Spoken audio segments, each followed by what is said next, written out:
Welcome to an insightful discussion on a prevalent topic in the education sector: out-of-school suspension. This term might ring a bell for some, while others might be scratching their heads. Simply put, out-of-school suspension is a disciplinary action where a student is sent home and temporarily excluded from school activities.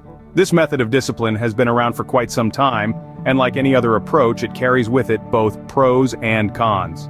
Throughout this video, we'll be exploring these advantages and disadvantages, shedding light on the different angles of this complex issue. We'll look at how out-of-school suspension impacts students, teachers, and the overall learning environment. It's a multifaceted topic with varying perspectives, so as we delve into it, keep an open mind to the various viewpoints that will be presented.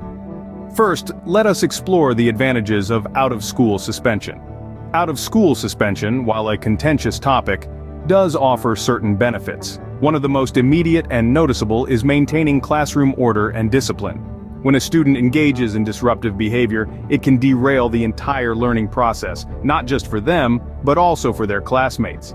By removing the source of the disruption, educators can ensure a conducive learning environment for the rest of the students. Another advantage of out-of-school suspension is that it can serve as a deterrent for others. When students see the consequences of disruptive behavior, it can dissuade them from engaging in similar actions. This can create a ripple effect, encouraging better behavior across the entire student body. Moreover, out-of-school suspensions can provide a valuable cooling-off period. When emotions run high, it can be difficult for students and educators to communicate effectively. By creating a temporary distance, both parties can have the opportunity to calm down, reflect, and plan a course of action moving forward. This time can be used constructively by the student to understand the gravity of their actions and the impact they have on others. Furthermore, out-of-school suspension can also act as a wake-up call for both the student and their parents or guardians. The suspension can highlight the severity of the student's behavior, prompting a more focused approach towards rectifying it. This can lead to more active involvement from the parents or guardians in their child's education and behavior. It's important to note, though, that these advantages are most effective when the suspension is used as part of a broader disciplinary strategy rather than a standalone punishment. The goal should always be to guide the student towards better behavior rather than simply punishing them. Clearly, out-of-school suspension can be a useful tool when used appropriately. However, like all disciplinary measures, out-of-school suspension also has its drawbacks. It's not all black and white, and it's crucial to understand the potential negative impacts that can arise from this form of discipline. One significant concern is the potential for an increased likelihood of future suspensions. When students are suspended from school, they are often left with unstructured free time. This lack of structure can lead to further behavioral issues, creating a vicious cycle of suspension and misbehavior. It's a bit like putting a band-aid on a wound that requires stitches. It may cover up the problem temporarily, but it's not addressing the root cause. Next, let's talk about the possible negative impact on academic performance. When students are removed from the educational environment, they miss out on valuable learning time. This lost instructional time can lead to gaps in knowledge, which can subsequently impact their overall academic performance. It's not just the days missed either. The disruption to the student's routine can have lasting effects, making it difficult for them to catch up and stay on track. The snowball effect here can be quite significant. Then there's the risk of students feeling alienated. Suspension can often lead to feelings of rejection and isolation, as the student is physically removed from their peers and the school community. This isolation can exacerbate existing behavioral issues and can also lead to new ones, such as anxiety and depression. It's a heavy price to pay, especially when we consider that the goal of education is not just academic success but also the social and emotional development of young individuals. Moreover, suspension can inadvertently contribute to the school-to-prison pipeline. This term refers to the policies and practices that push our nation's school children, especially those most at risk, out of classrooms and into the juvenile and criminal justice systems.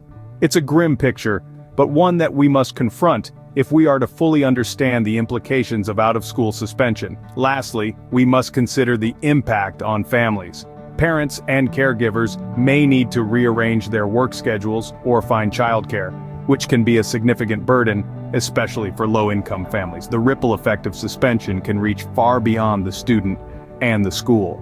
In conclusion, while out-of-school suspension can be an effective tool when used judiciously, it's vital to consider its potential drawbacks. The potential harm caused by out-of-school suspension can be significant, especially if not properly managed. The goal is, after all, to help students grow and learn from their mistakes, not to punish them into submission. The key lies in achieving a balance. That's right, the balance. It's not about completely abolishing the idea of out-of-school suspension, nor is it about using it as the only disciplinary measure. The focus is on striking that perfect balance in its implementation. Why is balance crucial, you might ask?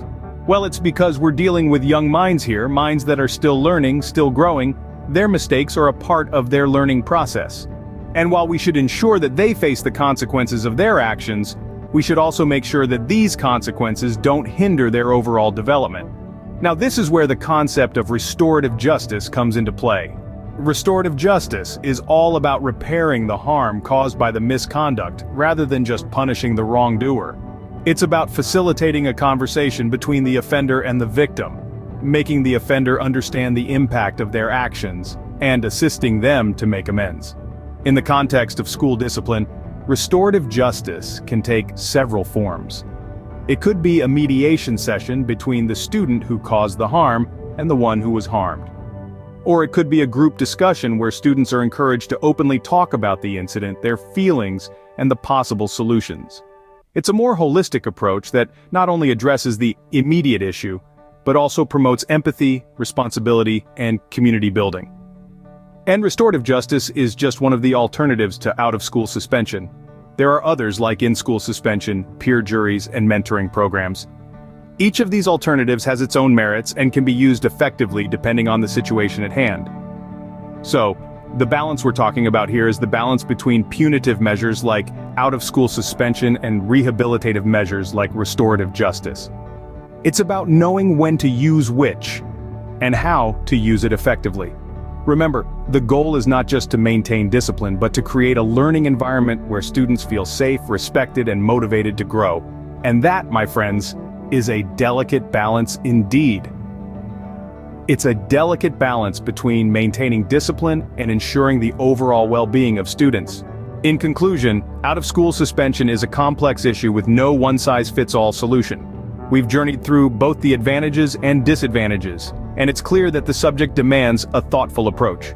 On one hand, we've seen how out-of-school suspension can act as a deterrent, a stark reminder that certain behaviors are unacceptable within the educational environment. It can provide a respite, a chance for educators and students to regroup and reassess, and importantly, it can ensure the safety and well-being of the entire school community when serious infractions occur. Yet, on the other side of the coin, we've also explored the potential pitfalls. Out-of-school suspension, if used excessively or inappropriately, can disrupt a student's academic progress. It can exacerbate existing inequities and biases, and in some cases it might even push students further down a problematic path, rather than steering them towards change. The crux of the matter lies in finding a balance between maintaining a disciplined, orderly environment conducive to learning, and ensuring that punitive measures don't stifle the very growth and development schools are meant to foster. It's about recognizing that every student is unique, every situation is different, and every decision should be made with an understanding of its potential ripple effects. Perhaps the key is not in the suspension itself, but in what follows. Interventions, mentorship, counseling, and family involvement can play pivotal roles in turning a negative situation into a positive learning experience. It's about building bridges of understanding, rather than walls of exclusion. So as we wrap up our exploration of this multifaceted issue, it's time to turn the spotlight on you. How can educators strike a balance between maintaining discipline and nurturing a conducive learning environment? What strategies or measures would you suggest? We encourage you to share your thoughts and insights in the comments below, because after all, education is a journey we're all on together and every voice matters.